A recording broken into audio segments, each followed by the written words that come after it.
Hey everyone, welcome into the FantasyPros Football Podcast. I'm Bobby Sylvester, joined as always by Mike Tagliere. We've got our Week 5 DFS show today, and we have the perfect guest for it. It's Joe Holka, and you can find him on Twitter at his name, Joe Holka. He has a lot of stuff going on, so he's on YouTube. I know you're not supposed to tell people what you were talking about before the show, but whatever, you guys can know. So I was talking before the show about how great his video content was and asking if he was the one doing it. And yeah, he's putting it on. It is awesome stuff at youtube.com/Joe Holka and Instagram.com/Joe Holka. Joe, do you want to tell them a little bit about the kind of stuff that you're doing on those channels?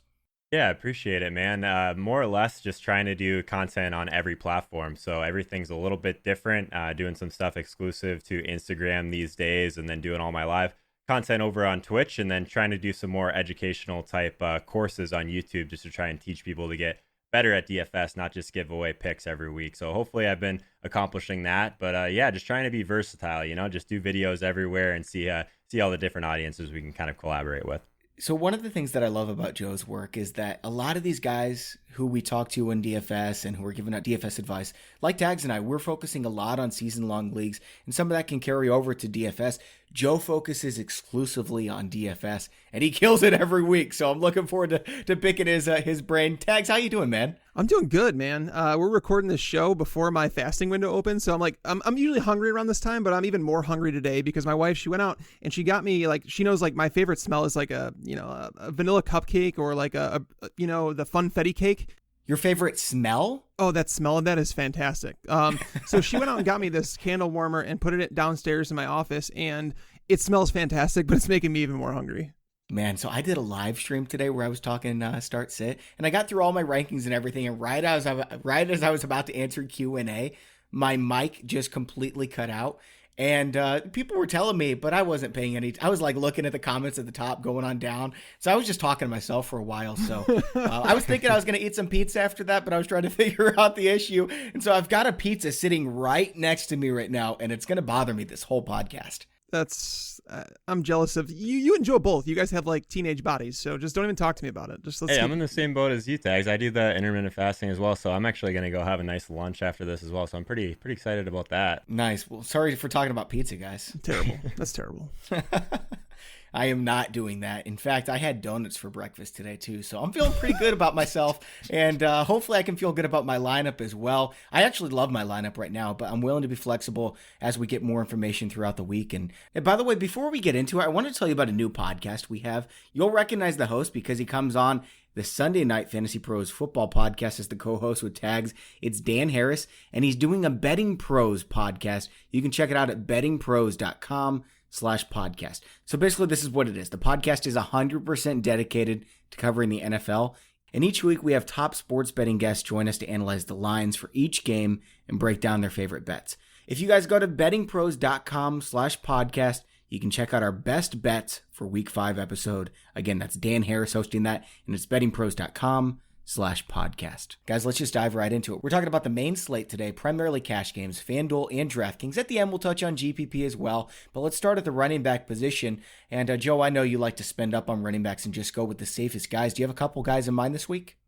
I do, and yeah, just to give people a little bit of a background, I don't play a ton of cash games, but I do play small field GPPs. So what more or less, I'm not trying to beat a ton of people anyway, so I tend to skew towards what I think are more of the optimal and best plays anyway, and just do kind of a little bit of a correlation tweak or maybe a leverage play there for the tournament aspect. But typically at running back, like you said, I'm paying up for that type of volume. I'm paying up for some of these guys that we can kind of count on their workload through the air and on the ground as well. So might as well get started off at the top, guys. Christian McCaffrey, it's kind of crazy actually in the tournament that I play every week, the 1500 on DraftKings. He was 25% owned, which seems just egregious to me. The guy touched the ball 37 times. So I'm not scared to really go back to him even against Jacksonville. I don't really put a ton of weight into matchups like I think a lot of people do. But Christian McCaffrey, 9,100. I think that if you're starting your cash games with him every single week, you're probably doing all right.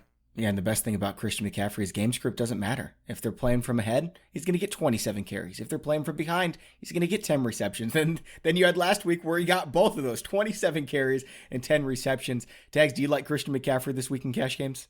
I have other options that I'm going to pay up at running back this week for sure, but I'm not using McCaffrey, and I'll probably end up regretting that. Like you need. So you're going with Zeke and Dalvin Cook? No, you need Zeke. That's one. I'm playing Zeke, but outside of that, David Johnson is like the guy that I have to lock into lineups this week. But McCaffrey, the reason I'm worried about him, I think he is a safe cash play. I will say that, but they're making you pay for it, and so in order to essentially live up to his price that he has to score. I mean, what are we looking at? Like 25 PPR points roughly. And I went through like Jacksonville over the last 20 games. There's been one running back against them that's finished better than the RB10 and scored more than 20 PPR points. That was Derrick Henry in that Thursday night game where remember he scored 4 touchdowns. It was like legitimately they just didn't show up for that game on Thursday night. Well, yeah, they were all fighting with the coach and everyone was like, I'm getting traded this offseason, and nobody tried. Right. And so, I mean, there's a lot of things that go into this. If Jalen Ramsey doesn't play, obviously the defense is going to lack in the passing game. They're going to allow a lot more than they usually do.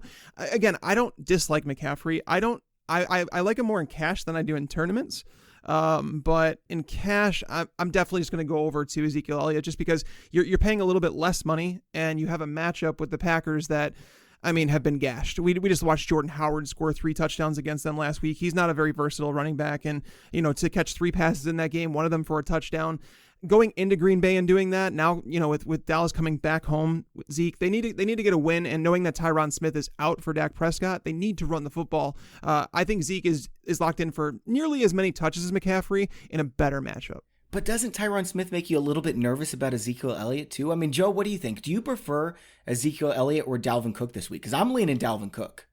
I will say with Ezekiel Elliott, kind of my struggle with him lately is that he hasn't been using the passing game as much. But last week he did see 7 targets. So hopefully we've kind of turned that kind of card on Ezekiel Elliott, and that we'll see him kind of skew back towards what we saw last year from him in the passing game. Definitely think he's in play, 8,300. Like I agree that the matchup is a lot tougher for Christian McCaffrey, but it's really not that hard to get up there, and I feel safer about his involvement in the passing game. Like you said, he's kind of game script independent, but Dalvin Cook at 8,400, I think that he's going to be popular against this Giants team for sure. It's really hard to argue with the volume that he's seen this year. Typically, it's just all Minnesota wants to do is run the ball, right? So I will say that I don't really put Dalvin Cook in that elite tier of guys that are game script independent because there's just not enough pass attempts to go around anyway. Like he's getting all those dump offs. Those are great. I guess I prefer these guys that are being schemed targets, and I actually think that targets and touches in general, there's quality touches, right? So someone like Alvin Kamara kind of comes to mind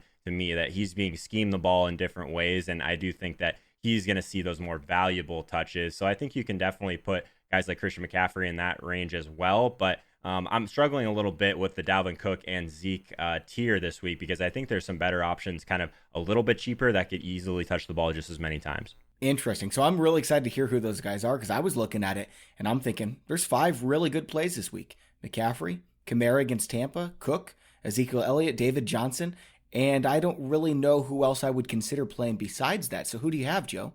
Does no one want to play Leonard Fournette? I don't know. Oh, sure. It's Carolina.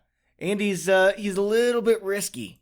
Yeah, like I said, I don't really care a ton about matchups, especially at the running back positions. It's more about touches, right? So 6,400, like I guess, I don't know, people don't want to play this guy, but like talking about game script independent, like people still don't talk enough about how involved Fournette's been in the passing game this year. Like last week was kind of an outlier, 3 targets, but the weeks before 8 targets, 6 targets, 6 targets. So I still think that Fournette is drastically underpriced at 6,400. I played him last week, got him around 5% in my tournament. So I'm interested in him. I love Tags' call about David Johnson. Definitely on him. FanDuel in particular, he's really cheap. He's only 6,800 over on FanDuel, so he's almost a lock in cash games over there, I think.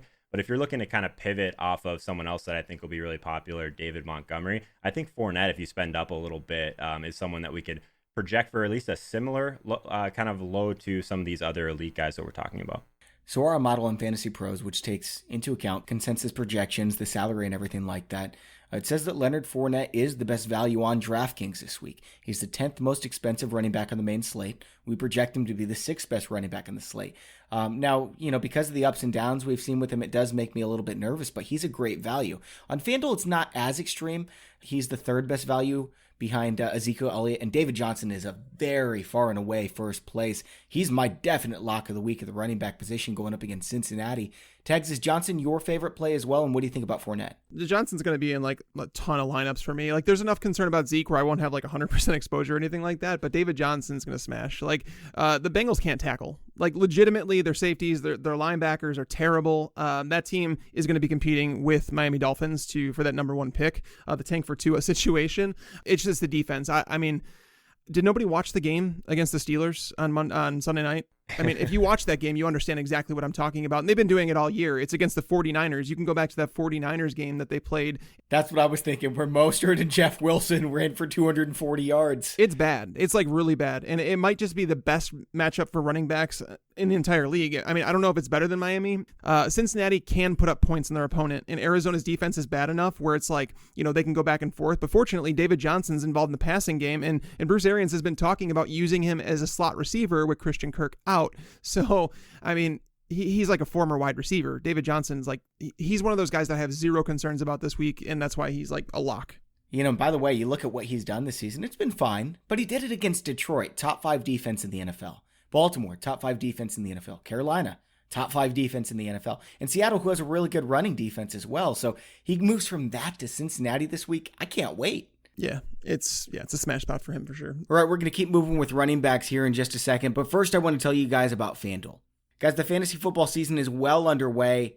In this season, there are more ways to win than ever because FanDuel has more ways to win cash prizes and once-in-a-lifetime experiences during every single game, every single week. This weekend only, FanDuel is offering all new users one free entry into their Sunday $1 Million contest. Normally it's a $9 entry. With $3 million in total prizes and $1 million going to first place, FanDuel's Sunday Million contest is one of the biggest contests in the industry. It's as easy as signing up, editing your free entry, and winning. And by the way, if you've never played FanDuel before, that's great because new users get $20 in site credit if they deposit $20. And also, if you're a Saquon Barkley owner or you had Tyreek Hill, all these guys who completely just were disaster draft picks in season-long leagues, it's a lot different when you're playing daily fantasy because it's only 1 week. If your star running back gets hurt, so what? You draft a new team every single week. It's more flexible. Injuries and busts don't ruin your season. And plus, you've got a chance to win millions of dollars. You can sign up for FanDuel now and get a free ticket to the Sunday Million and $20 in total bonus. Just make your first deposit to get started, and you'll get an extra $5 in site credit every week for 4 weeks. Just go to FanDuel.com/FantasyPros or download the FanDuel app. And by the way, if you're a new user at FanDuel, it's really great because you're going to get 6 months of Fantasy Pros Hall of Fame premium package. That's our highest premium package, a $65 value. Again, for 6 months, you're going to get it if you deposit $10 to FanDuel. You can check that out at FantasyPros.com/offers. Tags, I wanted to get your 2 cents on David Montgomery because I agree. If I was going down to spend cheap on a running back, it would be David Montgomery for me against Oakland. He's been getting the vast majority of the snaps, vast majority of the touches. It's going to be likely a positive game script against Oakland, who does have a very good defense as well. I mean, I'm saving some money at running back. Oakland's run defense has been really good through the first 4 weeks, but the reason that I do expect it to take a step back is because Vontaze Burfict is going to be suspended. He's not going to play in this game. He's not going to play, hopefully, in the NFL ever again. So I do like David Montgomery. The issue is it's like $5,200. It's like, okay, that's a solid price, but I'm with Joe here. I would rather go up to Fournette at $6,400. I think I could find the wide receivers and the tight ends, even quarterbacks, like cheaper, so that I can fit some of these bigger name running backs in my lineup. I just don't feel the need to go down that cheap. And if you like, let's say that you do want to spend up at wide receiver and you need a cheap running back, you might have to go cheaper than that. And I think you can go down to, it sounds bad, but it's like Chris Thompson at $4,600. I mean, Adrian Peterson's not going to be touching the ball against the New England Patriots. Thompson's going to see 8 to 10 targets in that game. He'll see a couple carries, but knowing the quarterback situation, what it is, Chris Thompson he's kind of like a safe floor. But again, I'm not playing those guys in cash. I'm just like, if you're looking for someone cheap, Joe, is there someone that, let's say that's sub 5K, that if someone wants to throw money at, a tight end, or they want to pay for the big name wide receivers, what running backs are you looking for in the cheaper range? Yeah, you hit the nail on the head. I almost never pay all the way down at running back or even past that because you rarely get a guy that's going to see the ball enough. I just think the opportunity cost at running back is something you have to be cognizant of in DFS in particular. If I was to pay all the way down, I don't know. It's like you're all the way down to like the Carlos Hyde range at 4,300 just based on touches, maybe. I don't know. He's going to be low owned. I don't think he's a particularly great play. Maybe if you believe in what's happening in Pittsburgh, you maybe go back to Jalen Samuels at 4,100, but they both seem really thin to me. Yeah, I was going to ask about Jalen Samuels because James Conner missed practice with the ankle injury.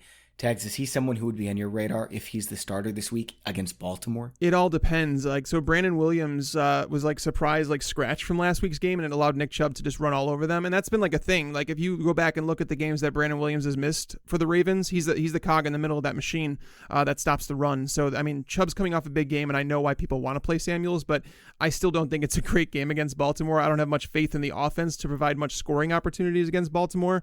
So I am not, even if Connor misses this game, I think Samuels is a middling to low end RB2 in my season long ranking. So, at 4,100, it's not a bad price, but not somebody I'm attacking. I just want to be clear. The reason I brought him up is not because I'm thinking about playing him, just because we're going to get a lot of questions about this if Connor's out. So let's answer them right now. Joe, any other running backs that you want to mention before we move on to wide receiver? I think we pretty much covered it. Definitely keep an eye on the James Conner injury at 6,200. I know it is Baltimore, but if you're looking purely for a tournament play, which we'll get into later, he could be in play. I'm not sure I love that aspect of it, but yeah, I think we pretty much covered the main guys. I actually wanted to ask you this because we were talking about Vontaze Burfict. So you used to play hockey, Joe. Was there this culture of headhunting in hockey the way that there is with some football players? Yeah, so I played D1 hockey, but also played a little bit at the minor pro level. And I do think that there is a certain amount of respect for your opponent that has to be given. And I think that's everyone's problem with Burfict is that no matter what, obviously everyone wants to play well, play win, even make big hits. But there has to be a line there of respecting your opponent because they're all there for a reason. And you never want to hurt someone. That just is not the right way to go about it as a human being, So that's kind of how I feel about it. I think that's how most people are. We just have these guys that just don't really care. Yeah, sometimes there's going to be those hits where, man, you hit somebody in the head and they're down. Like when we saw, I don't remember if it was Jamal Williams who got hurt, and the guy who gets back up, Derek Barnett, was he just felt so bad about it. You could see, those things are going to happen, but don't be a jerk about it and be talking trash at someone after you clearly try to ruin their career. Man, I just really wish this guy would go away. Yeah, I think we all could agree on that. Well, no, Tags, because I commented on something saying, I can't believe some of the comments in this. These people think that Burfict shouldn't be suspended at all. This is the way football should be. And people were so mad at me for saying that, man. There's a lot of just big jerks out there, dude. That's weird. It's a shame, isn't it? Yeah, for sure. Maybe you already blocked them all. Who knows? Probably. All right, guys, wide receiver position.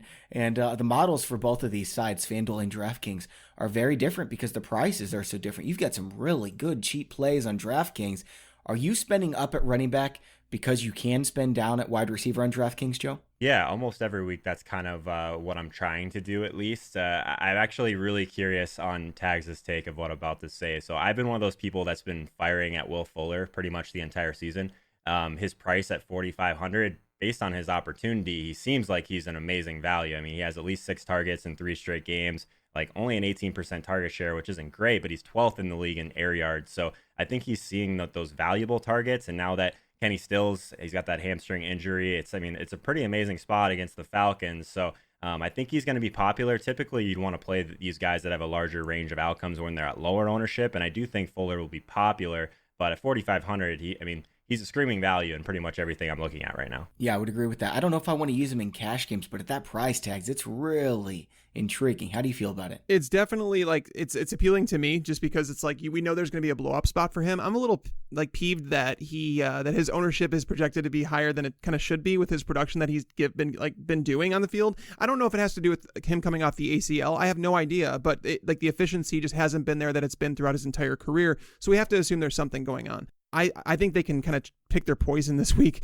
They can go against anybody they want. I know Kiki QT is going to walk into that Kenny Stills role in the slot. Atlanta's playing a converted safety there, which can be exploited. 27 PPR fantasy points per game against the slot, by the way. Yeah, DeAndre Hopkins can explode. This is like a premier spot for him. If you're paying up for a wide receiver, it's probably Hopkins in my book. At 7,800, he's coming down in price because he's had some lackluster performances. But we just watched AJ Brown go for 80 yards and a touchdown on 3 targets. We saw Corey Davis finally have a fantasy game. Marcus Mariota looks like an actual good quarterback against Atlanta. When they lost to Keanu Neal, this is a defense that you continually attack. And this game is in Houston, so it's an indoors game. It's a track. You don't have to worry about it. Atlanta's run defense isn't it's not top notch, but it's also not horrible. I just think they have to build confidence somehow. And this is a week where it's like, I am attacking that entire team. So I don't have issue with Will Fuller at 4,500. I wouldn't play him in cash just because he's been so efficient, and it could be something with that ACL. Maybe he's just not able to cut as hard on it. Obviously he still has the speed, but Hopkins is like, I love Hopkins in that game. Like I said, if you're paying up a wide receiver, you're going to go to Hopkins or Julio, like one of those guys. Yeah, if you are paying up at wide receiver, would you prefer Hopkins or Julio? Because I'd love to play them both. I just don't have the money to play either, Joe. Yeah, I'm on Hopkins for sure. Definitely in line with everything that Tags just said. If you look at something called weighted opportunity rating, it's probably my favorite metric in all of DFS. It's free at airyards.com. I don't get anything for saying that. I just think it's great. He's actually 4th in weighted opportunity rating this season. So what you want to look for some of these studs is kind of coming off of a game where maybe he doesn't do a ton. It's not a buy low by any means. Like, he's still 7,800, but I mean, only 9 PPR points last week. Like, in this spot, like, I think that all these Houston guys are going to carry a ton of ownership, but if you're paying up, I can't see a better spot really for Hopkins to rebound. So I'm all over that. So Tags, who are some of your favorite plays this week at wide receiver? As I mentioned, I mean, those are the guys at the top. Julio's in a great matchup too. Like, I'm really curious to see how the Texans are going to handle this, because they cut Aaron Colvin because he sucked at the start of the year. So they move. So when teams go 3 wide, which the Falcons are almost always 3 wide, they slide Bradley Roby into the slot to cover Mohamed Sanu. Now, Roby's not a very good cornerback on the perimeter, let alone the slot. So that's a good matchup. But when that happens, Lonnie Johnson, their rookie cornerback, comes on the field, and Jonathan Joseph has always been like a left cornerback. So they're kind of like playing sides here. And that Julio Jones plays over half of his snaps against that rookie. And like, that's a real bad spot to put a guy that legitimately has no NFL experience. The safety play out there in Houston isn't like top notch. They have to worry about Calvin Ridley. They have to worry about Mohamed Sanu. Austin Hooper's been doing well. Like, there's so many options. The only reason I'm going to go with Hopkins over Julio is because he's safer in terms of like his target share is always there. Sometimes Julio gets like, maybe 6 to 8 targets because Calvin Ridley's going off that game. I'm not worried about Hopkins' target share in this game. So I love both of those wide receivers. But if you want to go down, like the reason that I'm saving money at wide receiver this week is because I'm going to go down to grab Alshon Jeffery. I know some people at 5,900, they won't think it's a crazy value, and his ownership is projected at like 3% right now. I have him ranked as a top 12 wide receiver this week. Top 12? Dang. Top 12. I thought I was being really ambitious. I got him top 15. The Jets are terrible, man. I mean, they benched their best cornerback, Trumaine Johnson. I mean, he wasn't playing good anyways, but he's benched. He's not starting anymore. So it's like no Deshaun Jackson. Knowing that, and another reason I like him so much, and I'm comfortable using him in cash, is because Zach Ertz is going to be matched up with Jamal Adams. Jamal Adams has legit knocked out tight ends. Like, if Zach Ertz winds up against Jamal Adams, if he winds up with like 12 PPR points, it'd be a very, very, very good game. Interesting. All right. What do you think about Alshon Jeffery, Joe? Because I love the play this week on FanDuel too. I don't like his price that much on DraftKings, but I would use him.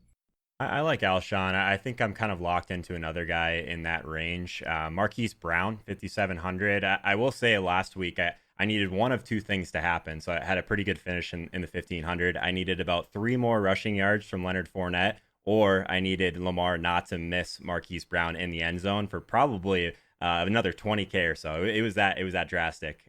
So if one of those 2 things happened last week, I would have been pretty happy. But I'm definitely going to go back to the well with Marquise Brown. He's just dominating for the Ravens as far as his opportunity. 36% of the team's air yards, 24% of the targets. Like, his ADOT, I get it. Like, there's a little bit more of a kind of range of outcomes variance that's involved with someone that's almost got a 15-yard ADOT. But I mean, him and Lamar Jackson, like, if they do get on the same page at some point, I think they could be one of the more dangerous kind of duos in the entire league. I truly believe that. So I want to be early on that situation for sure. And he is not scared to throw deep to him. And his accuracy on the deep ball has actually been pretty decent this year, and they definitely are allowing him to do that. So I'm in on Marquise Brown again. I definitely like the Alshon call as well, but in that range, I have some blinders for this guy that burned me last week, I think. Tags, I'm really nervous about Lamar Jackson because, first of all, weeks 1 through 4, he played Miami, one of the worst defenses in football. Arizona, one of the worst defenses in football. Kansas City in a negative game script, so they had to pass the ball a ton. One of the worst defenses in football. Cleveland missing like everybody. In the last 2 weeks, he didn't look especially good.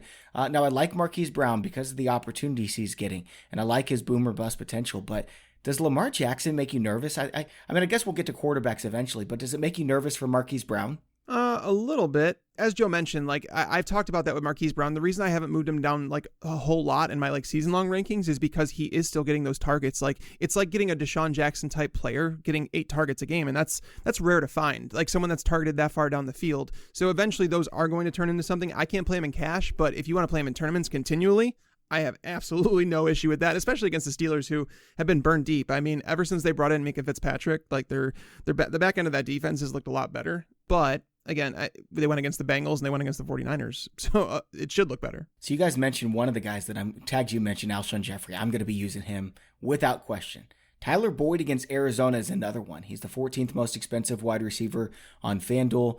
We project him for the 10th most. He's got a great matchup against Arizona.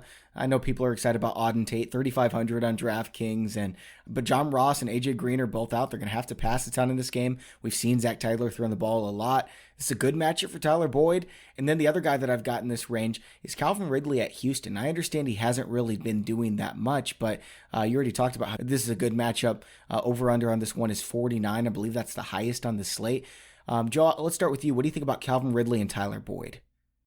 Yeah, Boyd is kind of in a no man's land for me right now. I think 6,500, like I get it. The matchup is great. Like his opportunity is totally fine as well. Yeah, that's too high on DraftKings. Yeah, you have to make decisions at that point, right? And I'm always going to kind of skew towards paying down at wide receiver because there's just so much more variance involved. So I think both of those guys are fine. I haven't built a team with Tyler Boyd yet. But it is early in the week, of course. I think that both of those guys are fine in tournaments and cash games. I'm going to kind of be on the side of trying to find at least one of these $3,500 guys to go to. So my big decision, honestly, is Auden Tate versus Keyshawn Johnson. Again, have a little bit of blinders. I played Keyshawn Johnson on my team last week with Bird out. So same type of thing, but now we have Christian Kirk that's banged up as well with that ankle injury. So, I mean, it's going to be his first career start, but he's going to play most of the snaps on the outside, which is in the best spot for this offense in particular. But I do think that he has like the talent to make some big plays. Cincinnati's defense is terrible. We know that they can't really defend anywhere. So I think Keyshawn Johnson at 3,500 is what I'm leaning towards if Auden Tate ends up getting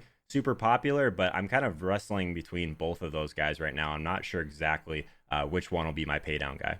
I would imagine Auden Tate is going to be extremely popular at that minimum price on DraftKings. Everybody in the industry is talking about him.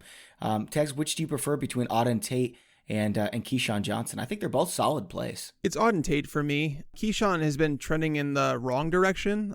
So like with Bird out last week, it's crazy. Like I thought he'd have a bigger role, and when I went to start right at the primer this week, I came across him and I was like, oh, he could make sense as like a sleeper this week. And then I realized that Trent Sheffield was out there for more snaps than he was. And if you kind of like follow the production, Keyshawn Johnson, like he had 10 targets in week 1, and ever since then they've kind of like slowly like transitioned away from him. Like he just hasn't like proven it on the field. He's one of those guys that they've talked about in practice, saying that like he pops off, and it's kind of like a James Washington thing where it just hasn't translated to the field yet. Someone's got to get the targets there in Arizona. Hey, by the way, they just signed Pharaoh Cooper as well, so that does not bode well for Keyshawn Johnson. Yeah, I mean, it's just there's a lot of targets there. It's like they run 4 wide receiver sets, so like the targets could be split out. They're probably not gonna throw as much as they have been. I mean, David Johnson can get in the win on the ground, like that can happen against Cincinnati. So I'm gonna go away there. We know that the Bengals defense sucks. We know that they're gonna give up points. And Auden Tate, I mean, he's 6'5", 228 pounds. He's gonna match up for the majority of the time with Byron Murphy, who I actually like Byron Murphy as a corner. He was one of my favorites in this draft class, but he's 5'11" and 190 pounds. He was a better zone coverage cornerback. They're just hurting there a little bit. I'll take Tate, knowing how much he's been targeted, knowing that he is the clear-cut number 2 option in that passing offense behind Tyler Boyd, whereas like Keyshawn Johnson, we don't know where he falls in that pecking order because like Trent Sheffield has played in the NFL, and he has actually performed in the NFL, so Trent Sheffield is like a really deep sleeper. I just don't know how much Arizona is going to need to pass the ball this week. All right, guys, we're going to keep rolling along with wide receivers here in a moment, but first I want to tell you about Pristine Auction. You guys are going to love this site. If you want to add anything to your cave, no matter who your team is, even if you're a Miami Dolphins fan, you're going to find all kinds of great stuff. And because they auction off hundreds, even thousands of stuff every single day, you're going to find some great values too. Everything's guaranteed authentic from only the most trusted sources. And when you sign up at pristineauction.com, by the way, it's free to sign up, enter the registration code FantasyPros. That's going to give you $5 off at pristineauction.com. That's PRISTINE auction.com. And by the way, we've got a contest going on thanks to PristineAuction.com. We're giving away a signed Julian Edelman Patriots helmet. It's full size. This bad boy is going home to one of our lucky listeners. And if you want to sign up for it, it takes like a minute to enter. Go to FantasyPros.com/contest for details. So our model loves two other players a lot. First of all, Curtis Samuel sitting there at 4,500. I know he gets Jacksonville, but if Jalen Ramsey's out, AJ Boye is going to be on DJ Moore, and Curtis Samuel won't have a very difficult matchup. So at 4,500, I'm curious what you guys think about him. And then on FanDuel, Larry Fitzgerald is just $5,800. That's the 28th most expensive wide receiver, and our consensus projections have him at number 9 against Cincinnati with Christian Kirk out. How do you feel about Larry Fitzgerald this week, Joe? And how do you feel about Curtis Samuel? Curtis Samuel is kind of shaping up to be my kind of price pivot off of Will Fuller. So if Will Fuller ends up being like super popular, if he even gets close to like that 20% ownership range, I have no problem going to Curtis Samuel. So someone that 9 targets per game over the last 3.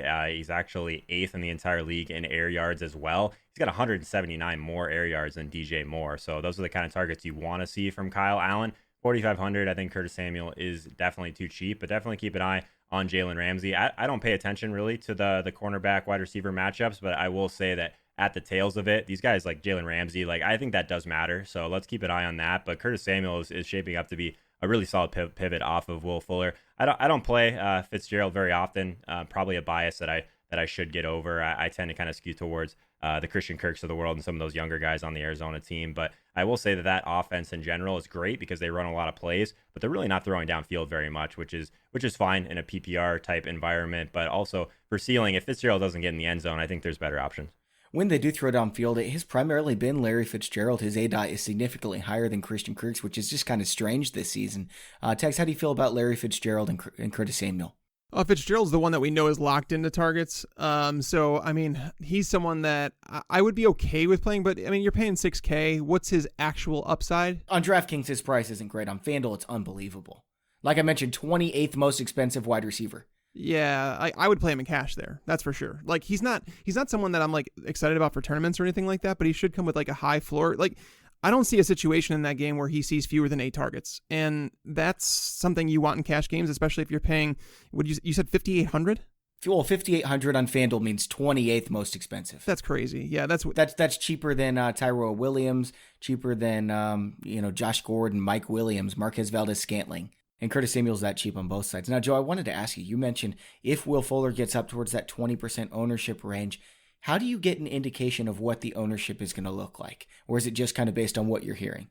Yeah, so there's a lot of great sites out there that have ownership projections. Definitely think that if you kind of just get a feel for kind of the industry and what everyone's talking about, that's always kind of solid as well. But some of the tournaments that I'm kind of playing, I can get kind of a good idea of which guys are gaining steam. So at that point, I don't typically play these chalk wide receivers. Like I missed out on Nelson Aguilar week. I understand that he's a great play. But yeah, missing out on that is not fun. But I mean, if 50% of the field has this wide receiver, that's, I mean, realistically going to see touches, maybe 6-7 touches of the game. Like I'm going to try and fade them and try and play a guy that has a little bit more upside at lower ownership. I think that's how you get to the top of tournaments.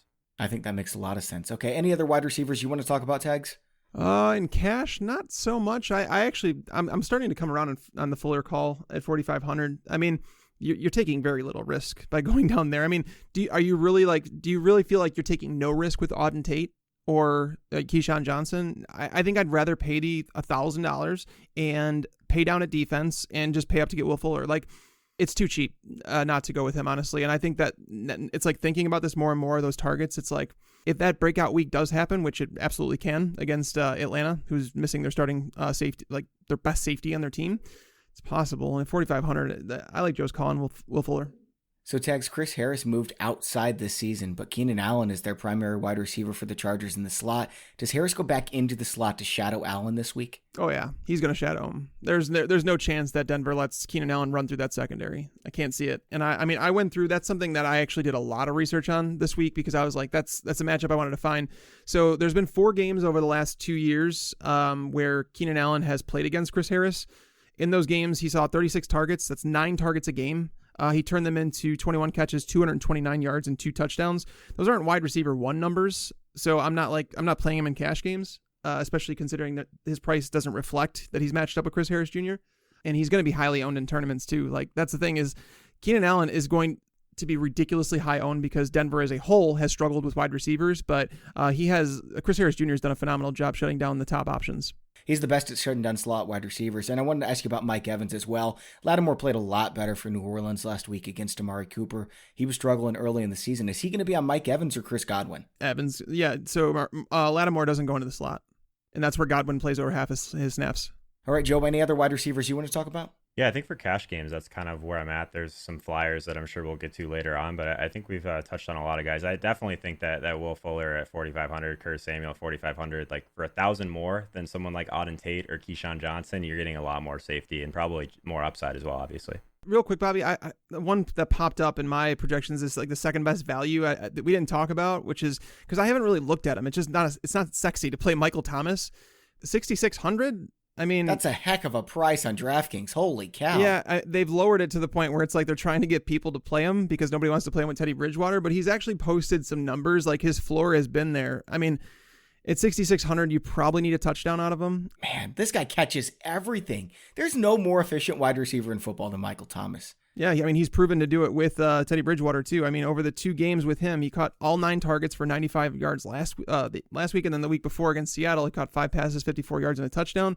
So, I mean, this is a guy that's, he's getting almost double-digit targets every game. So it's like, do we not think about him at 6,600? I think at least if you're considering him, don't feel bad about it. Yeah, he was the guy that I was going to bring up for tournaments. He's actually the top rated guy in my model right now, which kind of made me take a second look. And I've been kind of skipping over him for the Teddy Bridgewater type of thing, but 6,600, like, I mean, he's, we talked about weighted opportunity rating before. It's Keenan Allen and it's Michael Thomas at the top if we're just looking at this year. So, I mean, 6,600, has it gone too far? Maybe, yeah. So I think he's probably a really safe play this week, but I mean, you never know. Like, if he ends up kind of approaching like that 15% ownership, I think that's a great time to kind of jump back on that train. Guys, let's go tight end now. And I'll tell you what, every single week so far, I've had a tight end I was really excited about, maybe even 2 of them.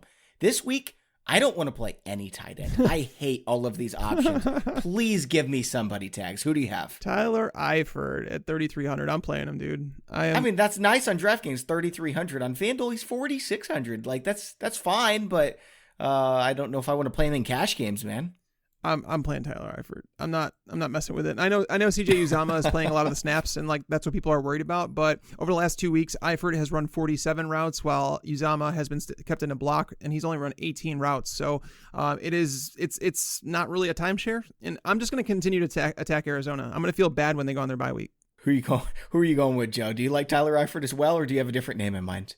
I mean, Eifert's the cash play for sure. At 3,300, just allows you to get up to all these other plays we've been talking about. I'm going to try and get up to Zach Ertz. I'm not sure if I'll be successful in that just because the tight end position, I'm always trying to be a little bit different there. But I will say that hasn't worked out very well for me this year. So I've basically gotten the floor game from Travis Kelce in week 1. I tried to go a little bit different and go like Stone Min with Gesicki in week 2. I got like 3 points from him. Then I played Zach Ertz and in week 3, and then last week I played Evan Ingram. So I've actually paid up for tight end in 3 weeks, and I think I've got the floor game in all 3 weeks of those. So at the tight end position in cash games, sure, just target Arizona. I think that's totally fine. But yeah, maybe I'm not the best person to give tight end takes right now. Maybe I'm due. Who knows? Maybe I'm just due.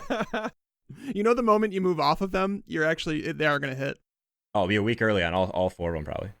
Tags, is there any other tight end that you would even consider? I mean, it sounds like Eifert's probably going to be your lock of the week. Evan Ingram, he's not my lock of the week, but Evan Ingram at 5,800, I'd be willing to pay that price against Minnesota. Minnesota has struggled with tight ends, and I know that like this whole Saquon business about him playing, I don't think he's going to play. They're going to hold him out one more week, but it's crazy to think that he's probably going to be back next week.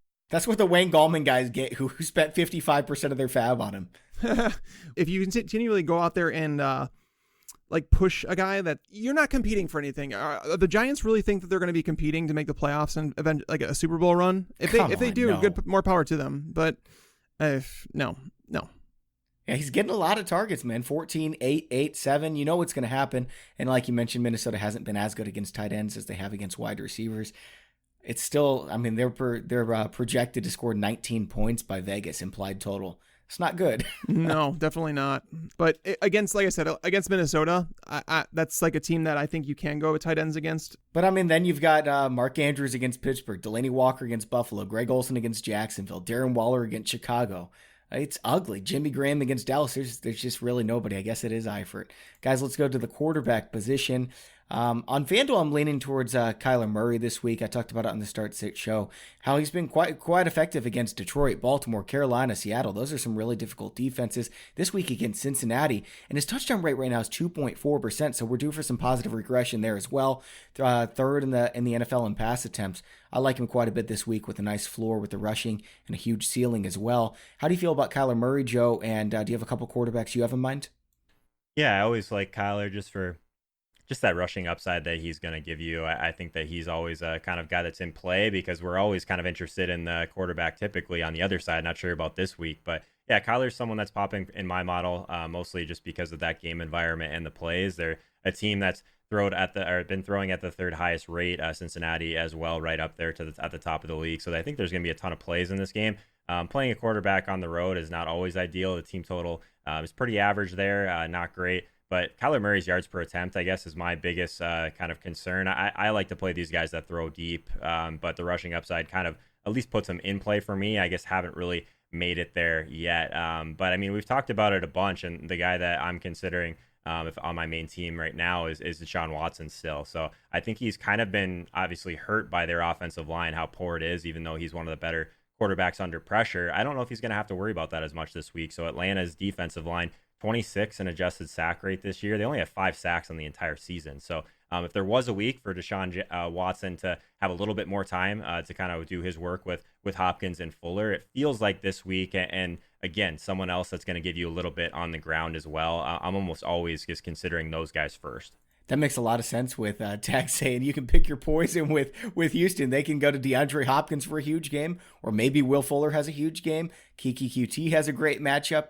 Watson makes a lot of sense. Tags, who do you like? Yeah, Watson is my top play if you can get up to him at 6,700. It's hard to avoid him, to be honest with you. It's the game with the highest over-under. His ownership will be, I mean, quarterback's not really a position that you really have to worry about ownership with too much. And obviously in cash, you're not worried about ownership rates, but it's nice to know that he will be lower owned because he hasn't had these massive games.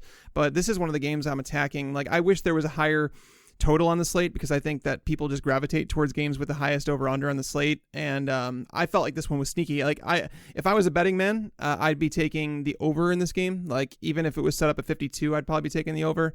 I just like a lot of points to be scored, knowing that Watson can get it done on the ground, can get it done through the air. There's just nothing to not like against this Atlanta defense without Keanu Neal. Like, it's the same defense they basically fielded last year, and it's terrible. I love Deshaun Watson's price on DraftKings. I can't do it on FanDuel. He's $8,000, guys. I'm not spending up that high. And same with Matt Ryan. Matt Ryan's really expensive on FanDuel, $7,700.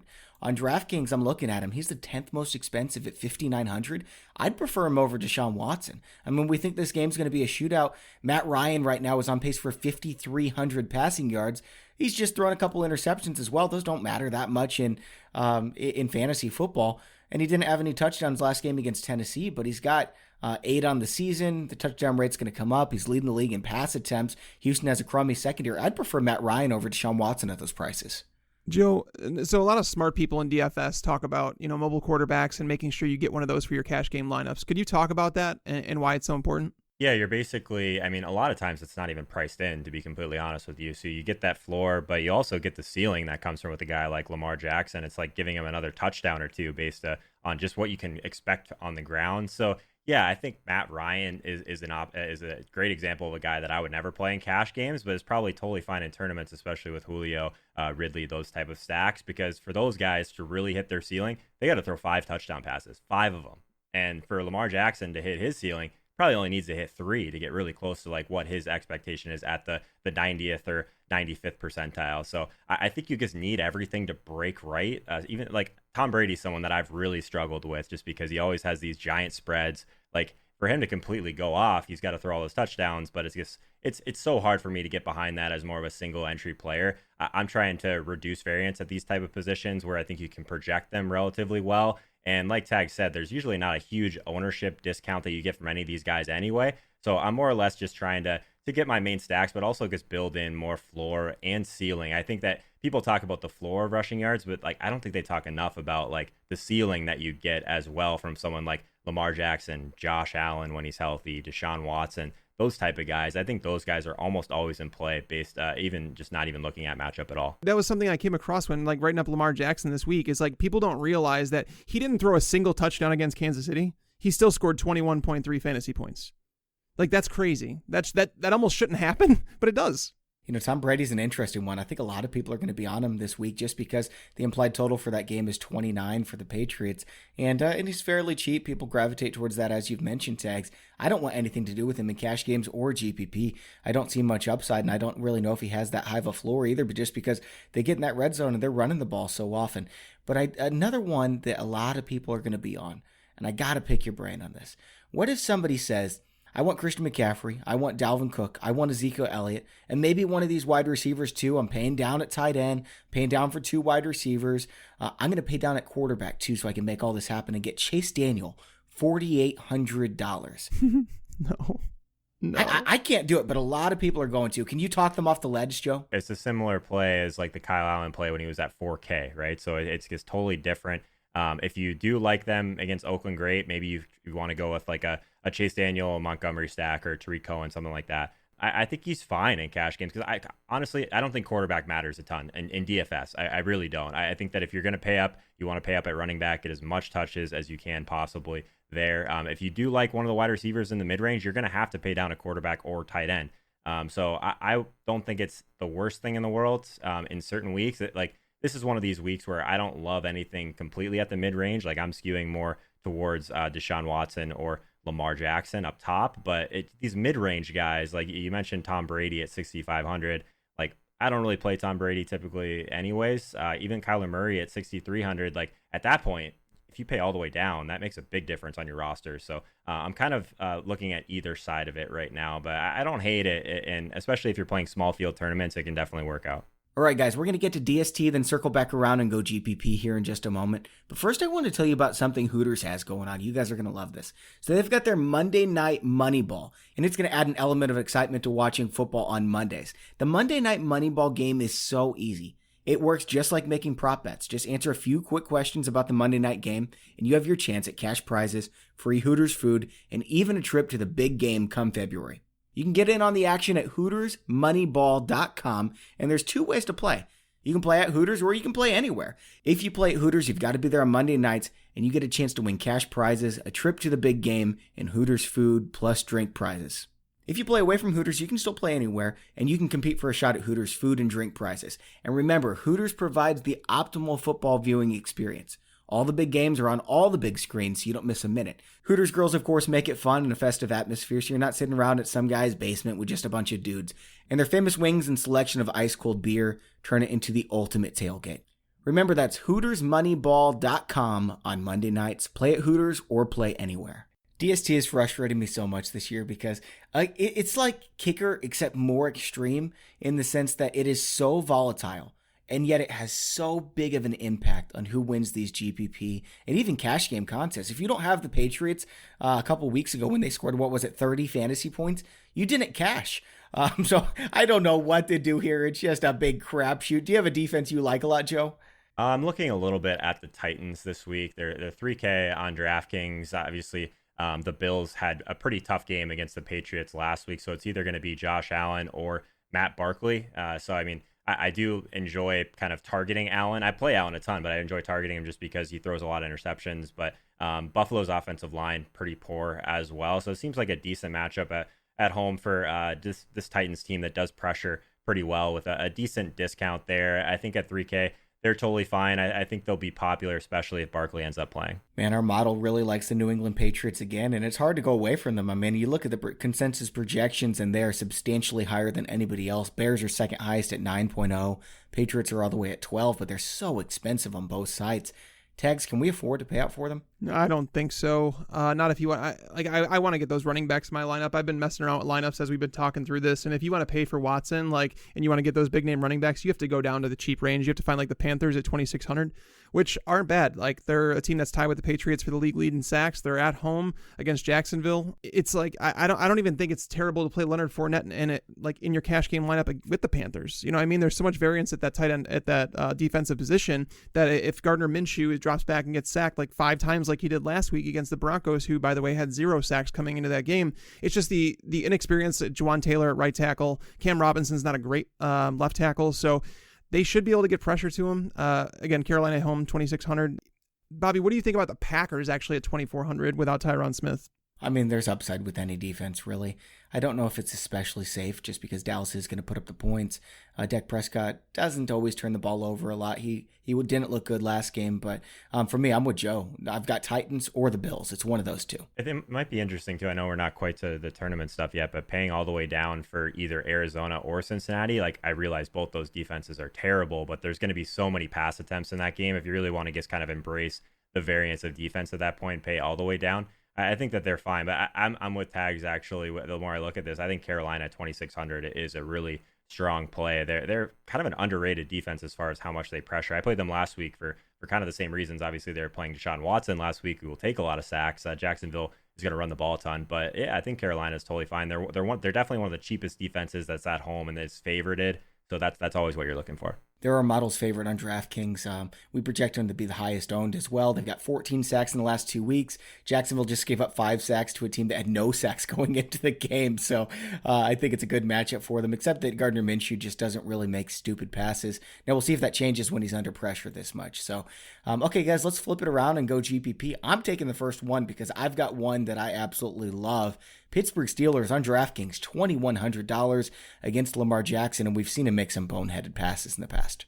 Yeah, no, I think that they're totally fine, and like we said, in tournaments we're looking for lower ownership, or ideally, but also good game environments, so ones that we think are going to have a decent amount of pass attempts, but also pace. So I care a lot about that at defense. A lot of times these games where we're actually targeting for points make us a lot of sense to target at the defense position as well. So I think that's an interesting one to kind of look at that could go a little bit under owned. Tex, do you have a GPP option you like at DST? I'd say the Vikings are a team that I'm looking at the projected ownership, and it seems like 2%, which is kind of crazy. Daniel Jones did turn the ball over twice last week against Washington. Washington's not a good defense, guys. Minnesota is a veteran defense coming off a loss. I know they're on the road, but at New York, most likely without Saquon Barkley, I like Minnesota. All right, who are you eyeing, Joe? Do you have a team or two that could go off in GPP? Yeah, I mean, if we're going to pay all the way down, I mean, I think that can be a decent strategy as well. Pittsburgh, 2,100. I mean, I talked about how much I love Lamar and Hollywood Brown, but I mean, this will be Lamar's first start on the road in Pittsburgh. He did throw a couple picks last week. It could be a decent spot to go back to them. The Steelers team had 8 sacks last week, so we know they'll get to the quarterback. I think that they're at 2,100. I think they're tempting in tournaments. I don't know if they're safe enough for cash games, but again, like I think if you're just looking at what you can do with the rest of your team, paying it down at defense is almost always at least a strategy you should kind of explore. Sure. Okay, let's go GPP for tight ends. Tags, why don't you start us? Mark Andrews at 4,800. I know that he'll probably be higher owned because like his price should be higher considering what he's done. But he's probably going to be the highest owned tight end this week, I would imagine. I don't know if I would say that just because like the way the lineups are working. But if you want to go like deep, Trey Burton. But this is like the tight end position. I don't vary too much, but the reason Burton is just like, they want to play a safe game against Oakland. They just want to walk away with the win. They have Chase Daniel at quarterback. He was more of like a game manager. Trey Burton is a guy that can kind of fit that role where it's like, you don't have to take shots down the field to Taylor Gabriel. Allen Robinson is good. Anthony Miller hasn't been targeted a whole lot. Burton has been increasing his snaps every single week. So it's like against Oakland, a team that was like the definition of a matchup to attack last year, and knowing that they're without Jonathan Abrams, knowing that they're without Vontaze Burfict, it's like this defense is slowly starting to lose the pieces that they added this offseason. Joe, do you have a tight end in mind? Yeah, a couple guys. Did you guys see that Austin Hooper is the most expensive tight end on FanDuel this week? He's 6,700. Yes, I did. People are just not going to play him just for that reason. So, I mean, he has run the most routes in the league at tight end, at least on this slate. So I think he's interesting in tournaments against Houston. I don't love him in cash games, but if people are just going to not click him at that price, he's interesting. And kind of the other end of the salary spectrum, talked about this guy last week and it worked out. Noah Fant, 2,800. Like, I don't think he's a great play by any means, and he is on the road against the Chargers, not a great team total. But I mean, he's running a ton of routes. Like, you can't really deny that. I wish he wouldn't have gotten the end zone last week because I think maybe he could gain some steam at 2,800, but I think almost everyone is basically just going to play Tyler Eifert for 500 more on DraftKings. So if you're looking for kind of that price pivot, I think he's a guy that could come in really low owned that will at least give you similar amount of routes, much more poor of a matchup, of course, with everyone targeting Arizona. But I think Noah Fant's a decent pivot. I couldn't decide if I was going to go with Noah Fant or Jared Cook, so you made my decision easy. I'm going to go with Jared Cook against Tampa Bay. So Tampa Bay's got Shaq Barrett, who is just absolutely incredible, putting so much pressure on the quarterbacks. And we always thought that the New Orleans Saints had such a good pass protection because Drew Brees, nobody would blitz against him, like Tags was saying a couple weeks ago, because he just tore apart the blitz. And so their offensive line looked a lot better. Since Teddy Bridgewater's been back there, man, he has been getting crushed. And because of that, I think he's going to look for a safety blanket. Maybe it's Alvin Camara, but against Tampa Bay, I would throw a flyer on Jared Cook in GPP contests. Yeah, Jared Cook's not a bad play at all. All right, guys, quarterback position for GPP. Joe, you're first this time. Yeah, so quarterback is an interesting one, right? Because I mentioned that there's just not a ton of ownership difference there.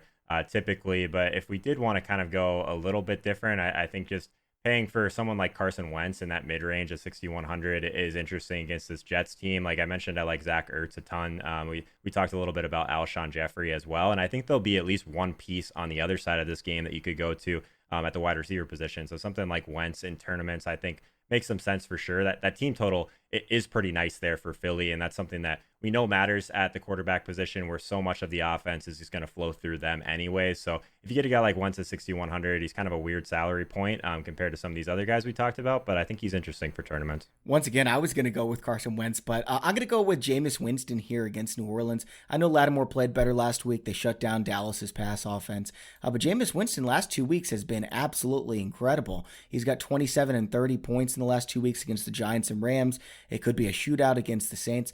Granted, he could completely bust. We've seen that before. But this is a team who passed for over 5,000 yards, one of only 4 who passed over 600 times last season. So they've got the weapons.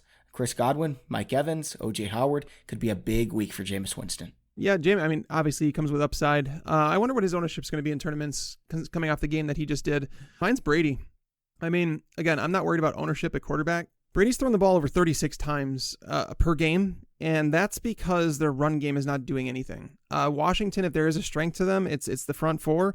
They've actually done, I'll say, a solid, competent job, considering all things considered with that secondary, but they don't have answers for Julian Edelman. They don't have answers for Josh Gordon. I mean, I feel like this is like a smash spot for Brady, and if he's throwing 36 pass attempts against a Washington team that's allowed the third most fantasy points to the quarterback position, like that matchup, you're not going to get much better than. And if Brady and the Patriots are putting their foot on teams' throats, it's 6,500. No one's going to own him. I wouldn't think anyone's going to own him, obviously, with Deshaun Watson at 6,700.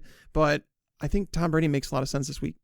If you want to be a top 3 quarterback value, you need to be 4X and with DraftKings prices. So 4X for Tom Brady, it's not that bad. It's 26 points, but I mean, you look at what he's done this season. He needs 3 touchdowns. He needs 350 yards. That's basically what I would be shooting for when playing him. It's like, I think you can get like a 300-yard, 3 or 4 touchdown game out of him.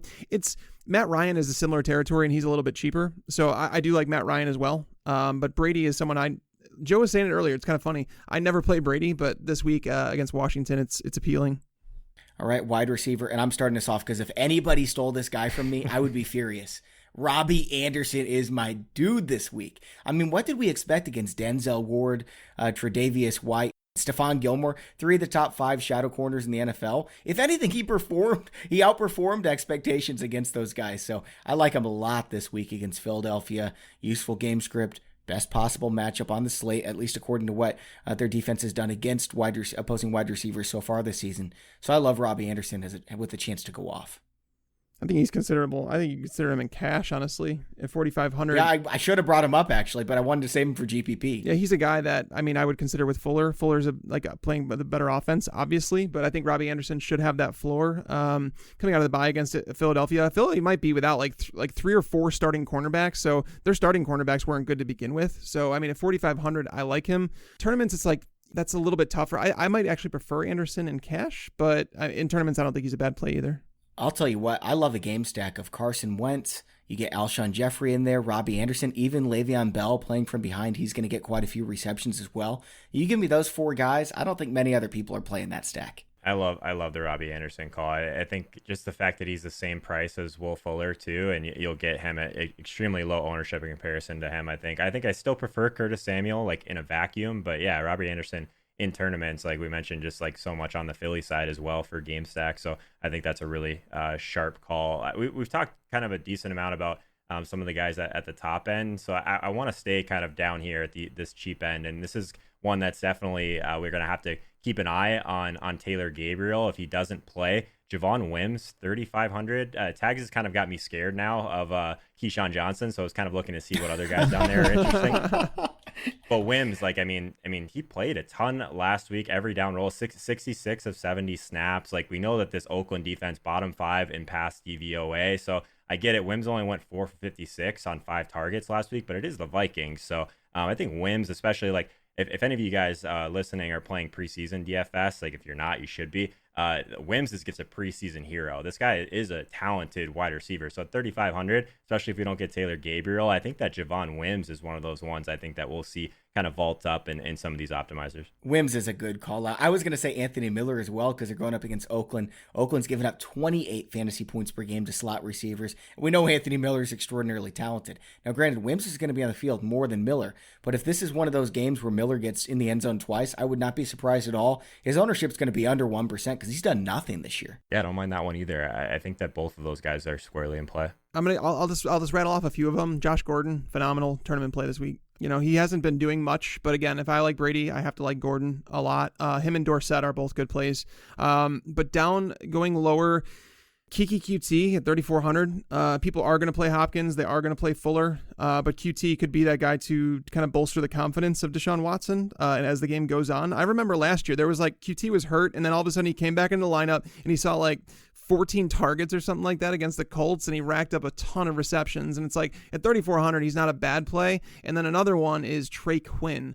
So, by the way, the Patriots are not going to not allow a passing touchdown at all this year. Like, that's going to happen, guys. Like, they had a really good defense last year, the Patriots did, and that team allowed, I think it was 29 passing touchdowns in the season. So it's like close to 2 per game. So now that we're through 8 weeks, there's going to be some regression to the mean when it comes to the Patriots. And Trey Quinn last week, I actually played him in a few lineups at 3K, and I was like, I felt really good about it. And then watching him legit get overthrown on 2 balls where the one was a surefire touchdown. There was nobody within 5 yards of him. It was thrown a couple yards over his head. And then another pass, a deep ball that went a couple yards over his head where he was open again. And so, but Trey Quinn, if there's a matchup on the Patriots, that's the best one to attack. It's the slot because McCourty and Stephon Gilmore have been like lights out. So Trey Quinn. Joe, I want to ask you about 2 players. It looks like Devontae Adams is going to be out. So Marquez Valdez-Scantling, Geronimo Allison, bad matchup against Dallas. But is there a chance one of these guys goes off? Yeah, I think MVS is probably the guy if you did want to go there. I haven't really been targeting this Green Bay team much at all this year. I think that just the game environment is not great. 5,600. I mean, it's a tough price tag for him, I think. So yeah, in tournaments, I think that it makes some sense for sure. But I'm not that in on Green Bay in general right now. I need to see a little bit more for them. All right, running back position. Let's get some tournament plays. Joe, you can start us off. Yeah, so I mentioned it earlier, but Alvin Kamara, 8,600. I think that a lot of people are going to click on Dalvin Cook and Ezekiel Elliott in that range. But if we're just talking purely tournaments, like I still want guys with volume in tournaments. I want those guys all the time at the running back position. So Kamara, yeah, it's Tampa Bay. I get that, but he could easily just shred through the air and have it not really matter a ton anyway. If you get him, you're always trying to get these talented players at lower ownership anyway. So if he ends up anywhere around like that 5 to 8% range, I think that Kamara makes a ton of sense in tournaments. That's a great one. I got 3 of them, so go ahead and you can take 2 of them if you want. No, I mean, James White is one of my favorites. A guy that was targeted 10 times last week. Again, knowing that New England is struggling to run the ball, they were struggling even with James Devlin, and knowing that he's on IR, they're going to continue to struggle to run the ball. It's just not working. So James White will be continually used. Washington is not Buffalo Bills defense. The Bills were prepared for that. Basically, every time James White caught the ball, they were in his face, and it was like the design play. So they were continually going to him. I don't think Washington's going to be ready like the Bills are, because obviously it's a non-divisional matchup, actually the other conference. So this is not a team that sees the Patriots very often. James White should... I would say he should see probably 8+ targets. Again, the reason I'm attacking this game so much is because Brady, they've outscored their opponents like legitimately. They've absolutely destroyed their opponents in every single week, with the exception of last week and against the Bills defense. But if they're going to do that and they're going to blow teams out 40-7, 40-3, whatever it is, and Brady's throwing the ball, he's still throwing the ball 36+ times per game. you have to find where those targets are going. So James White is one of my favorite tournament plays. That's an interesting one. Okay, here's mine. Joe Mixon against Arizona. Arizona is better against the run, but Joe Mixon's going to be involved in this game. Could definitely see him breaking a big one. They've got implied total of 25. I'm also going to go with Le'Veon Bell. Mentioned him a little bit earlier. He's, we've seen him have just an absolute ton of touches. This Philadelphia defense is banged up. There's a chance that he gets to 25 fantasy points. And then the last one is Derrick Henry. Joe, I'm curious what you think about this one because Buffalo's really good against the run. Buffalo's likely to keep this game close, but if Tennessee gets out ahead, I think there's a chance Derrick Henry gets himself 20 touches, maybe breaks a big run as well, and nobody is going to use him. Yeah, Derrick Henry always feels like one of those guys, like same with Marlon Mack, that if you just catch the wrong game script, like you're completely dead. So I think that, yeah, if you're rolling out a ton of teams, by all means, have some Derrick Henry exposure.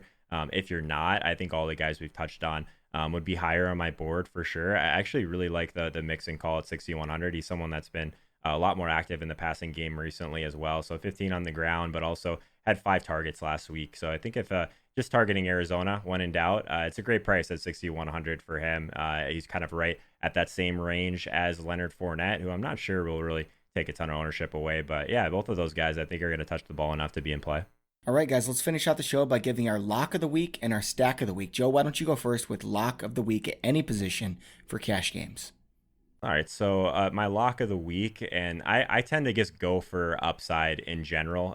So even though it's a cash game, I'm going to go with Marquise Brown. I think that there's only so much opportunity that can go out the window before he finally comes down with one of these big plays, and they did just miss in the end zone as well. So Marquise Brown, I don't think that it's the best price tag, but if people are going to jump off because of last week, I think this is the time to really jump back on. And in cash games, we do need ceiling these days. Like there's a lot of great information. I mean, just like you guys in general, I guess coming up with this podcast and just it's gotten so big that all these people have all this great information now. It didn't used to be like that. So I think that Marquise Brown, like when you're trying to build in upside to your lineup, I'm trying to do that at the wide receiver position, even in cash games these days. I'm going with David Johnson. Tags, I'm sorry if you were going to take him, but he's not just my lock of the week. He's the lock of the season so far in my mind at his FanDuel price. You're stuck with Robbie Anderson. I'm taking David Johnson. You've stuck me with Robbie Anderson 2 shows in a row now. I'll take him. Give me Robbie Anderson. Yeah, David Johnson would be my lock of the week. Yeah, that price on FanDuel is crazy. Actually, for cash games, I'm not going to use Robbie Anderson as my lock of the week. I'm going to go with Larry Fitzgerald on FanDuel, 5,800, 28th most expensive wide receiver, and he's going against the Cincinnati Bengals. So Larry Fitzgerald and David Johnson, I'm using them both on FanDuel, no doubt about it. All right, stack of the week. This is more for a GPP contest. Joe, why don't you give us one that you're fond of? Sure, just one that we talked about a lot. Deshaun Watson to DeAndre Hopkins and also to Will Fuller. So it is relatively expensive getting Deshaun and Hopkins in there, but I think there's enough savings in other positions to make it work. This Atlanta pass defense is just really bad. I think that they're a team that we're going to want to target. I mentioned how much I think that it's important to look at the line of scrimmage as well on both sides of the ball. And Deshaun Watson's going to have time this week, and I think that him with time is something that should be scaring people. So I think that he's going to be pretty chalky, but I think if you pair all 3 of them together, I think there's enough upside to go around here, and hopefully we'll get a little bit on the ground from Deshaun as well. All right, Tags, what's your stack of the week? I would even add in, that would have been my stack too, but I would even add in on the other side, get Calvin Ridley in there in a tournament stack. Like go with an all-out game stack. I mean, I'm sure people are going to attack it, but Calvin Ridley's ownership's going to be down after 2 bad weeks, and I like Julio an awful lot, but let's pretend that all of us that the Texans are like, we can't leave Lonnie Johnson one-on-one with Julio Jones. We need to bracket coverage. We need to shift our safeties over that way. That means that Calvin Ridley is going to be in man coverage against a 36-year-old and Jonathan Joseph. I mean, he's an older dude. I mean, he was good. He's a former first-round pick, but he's in the later stages of his career, and if they trust him in man coverage with Ridley, it's going to be problems for him. So Calvin Ridley coming back with that stack makes sense too. So the Vikings have really been struggling. Last week it did not work out so well against the Chicago Bears. I'm wondering if they just change things up. Like, hey guys, we actually do need to pass the ball a little bit. And they've got the great wide receivers, Adam Thielen, Stephon Diggs. Kirk Cousins is going to be owned in less than 0.5% of lineups. I think there's a chance that Kirk Cousins gets himself 35 pass attempts this week, 3 or 4 touchdowns, and Thielen and Diggs go off, and nobody has that trio. If you wouldn't have passed on me so fast in the cash game lineup for quarterbacks, I would have told you that Kirk Cousins was like, I would rather much rather play Kirk Cousins than I would play Chase Daniel, and he's only $400 more expensive. I like Cousins this. I actually have him ranked as like I'm pretty sure he's in my top 12 quarterback plays this week. So game script has been a real thing, and this is another game where it's like game script is a problem. But at some point, the Vikings need to build the confidence of this pass game, because if Kirk Cousins doesn't have any confidence, if they don't throw the ball at all, when they get in situations where they're going to have to throw the ball, they're not going to be able to. So this is one of those games where I think they can do that against New York, and I think it's like time to hush the fans, because like we're hearing a lot about this Diggs wanting out of Minnesota now. We hear Kirk Cousins apologizing to Adam Thielen for not targeting him enough, and there's just a whole lot of things going on, and you could throw the ball against New York. All right, guys, that's all for today's show. Joe, as always, it was a pleasure. Thank you for taking the time to come on. Of course, guys. Yeah, it was a lot of fun. Always fun kind of catching up with you guys. Tags, keep up the good work, man. You guys are doing great stuff over here. Thanks, dude. And don't forget to check out Joe's Instagram channel at instagram.com/Joel Holka. He's also on YouTube at the same thing, youtube.com/his name, Joe Holka.